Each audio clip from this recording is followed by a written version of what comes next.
Well, I'm Jason Condeelis. These are my vault picks.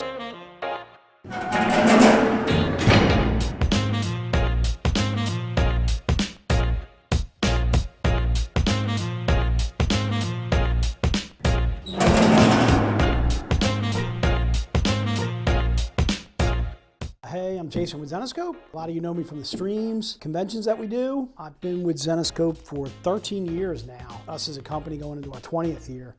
Something I'm obviously extremely excited about. I'm more of a collector than I am a reader, although I would say I read Zenescope sporadically. I will read our one-shots. In fact, actually, that's one of the things I absolutely dig about Zenescope is the fact that we do so many one-shots. We do so many 2-issue series, 3-issue series, that kind of thing, so you don't have to hang around to issue 50 to finally get a sort of like a climax to what you're looking for. The other thing I would say that in general I really dig about our writing style is we're very TV and film orientated. A lot of what we do is hopefully going to wind up on TV or film at a later date, but I enjoy watching TV, I do enjoy watching movies, so there are certain writers of ours, in fact most of the writers I would say of ours, that I really dig because they are writing for TV and film, that kind of thing. Books that I picked are mostly just covers that I really dig. I picked out the Bell Annual. The reason why I picked this one is, first of all, definitely for the cover art. Once again, I can't stress to you enough how much I really dig our cover art. This happens to be a cover by Josh Burns. We've interviewed Josh Burns. In fact, you could probably find that interview on YouTube. If you look up Zenescope, you look up Josh Burns. That's one of the things that we really enjoy doing on some of the streams that we do is interviewing some of our artists.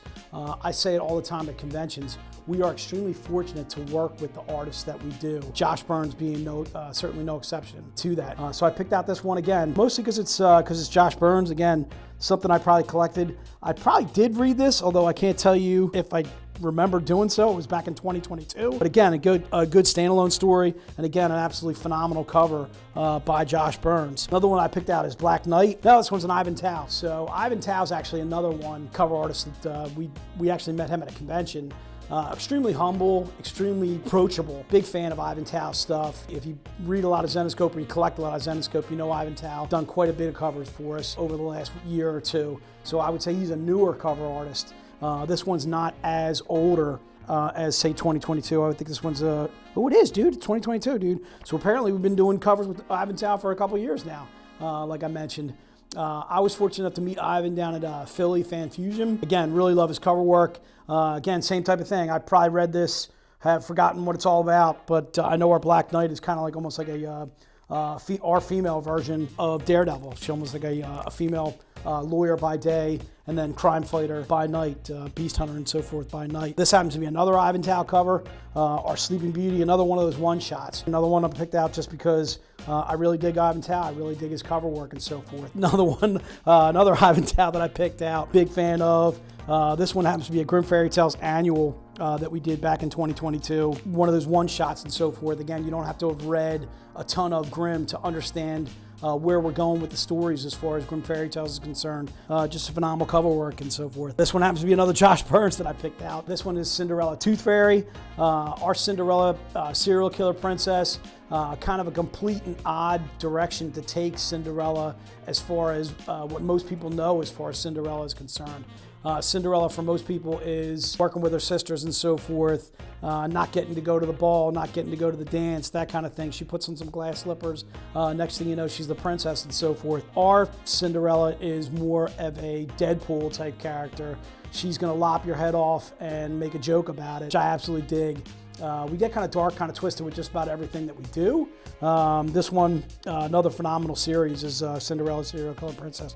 Something I certainly highly recommend. And then the last book that I'll show is got an interesting story to it. This is actually a CGC that I got with a good friend of mine, Tori, helped me actually acquire the book to get it signed. And I was actually fortunate enough to meet Stan Lee. And those of you that heard me on the streams and so forth, I think I've told this story before, but I might as well tell it again.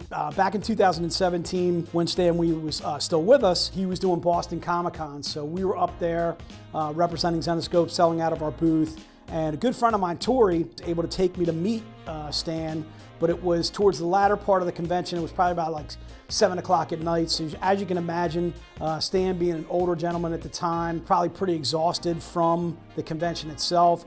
So anyway, Tori came to my booth, like again, around 7 o'clock, right when we were wrapping up and we're putting our tablecloths over to cover up books and so forth to kind of wrap up for the day. So Tori ran over, grabbed me and said, all right, do you want to go meet Stan? And I was like, yep, I just want to get a couple pictures and so forth with him. Let's do that. So we ran over, went through one area. A very large gentleman was right by the door, making sure that I'm allowed to see Stan. So Tori got me through that. Then I went through another door, same thing, another large gentleman and so forth. Finally get back to meeting Stan Lee. Let me just say that I would be as wowed as you are by being in the presence of Stan Lee. This is not only the guy that, started Fantastic Four, started so many of the comics that you're familiar with, started so many of the characters that you're familiar with and so forth, but he's also in all the movies. So when you see Stan Lee, obviously he's larger than life, completely, flabbergasted by the whole situation. So anyway, he was just finishing up signing with a younger couple and so forth, finishing up signing some books and so forth. So his handler, who I believe was a gentleman by the name of Max, got him up out of the chair and he's like, Max, hey, we just want to take a last couple of pictures. And again, this is towards the latter part of the evening, around 7 o'clock, 7:15 now. And again, he's probably exhausted from signing all day. So he gets Stan up. So I walk over to him and I'm like, Mr. Lee, can't thank you enough. Can't thank you enough for basically creating the industry that we're in. I work for a very small publisher. I can't thank you enough for basically creating the whole industry that has started comics. And you could say he's probably the godfather to comics is Stan Lee. So I'm shaking his hand and he's like, rah, rah, rah, rah, rah, rah. So he mumbles something completely inaudible to whatever I said. I didn't laugh at the time, but I was like thinking in my head, boy, did he just say to me like, rah, rah, rah, rah, like I got something completely inaudible.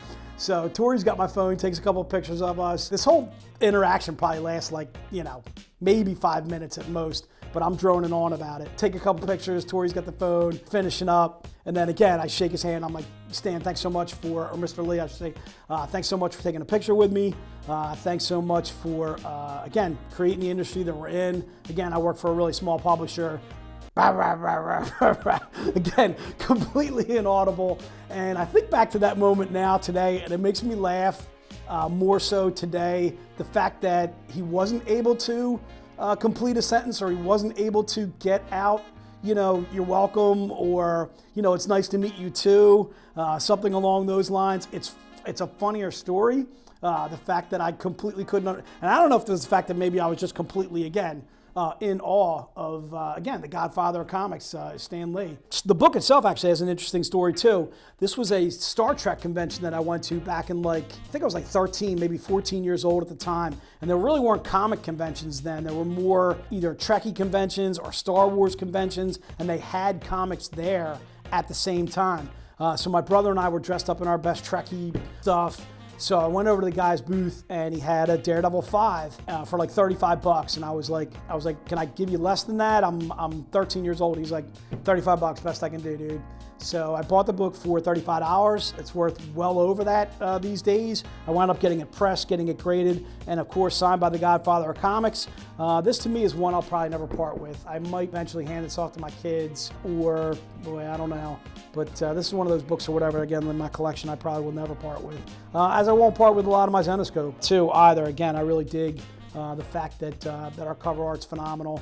Stories are equally as good on the interior and so forth. I'd say I was disappointed by the grading because to me it's probably about $1,000, $2,000 book regardless of the grading. But yeah, if it would have graded out at a 9 something, probably be worth $3,000 or $4,000, so forth.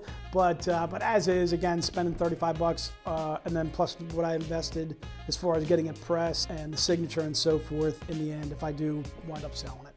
The experience of meeting Stan Lee, and again, the funniness of the story that I just described made it worth it, getting it graded and getting it signed. To me, if you're going to get something signed by a writer, by an artist, by a creator, by whomever and so forth, meeting that person and having the experience with that person is half of the fun of getting it graded and signed and so forth. Being able to meet that person. It's one of the things I absolutely dig about our VIP events. I feel like we are an extremely fortunate company in that regard, having this VIP program, having these VIP events and so forth, giving us the ability, certainly like a person like myself, 20 years ago had nothing to do with the comic industry, being able to meet comic greats like Keith Carvey, like Mike DeBalfo.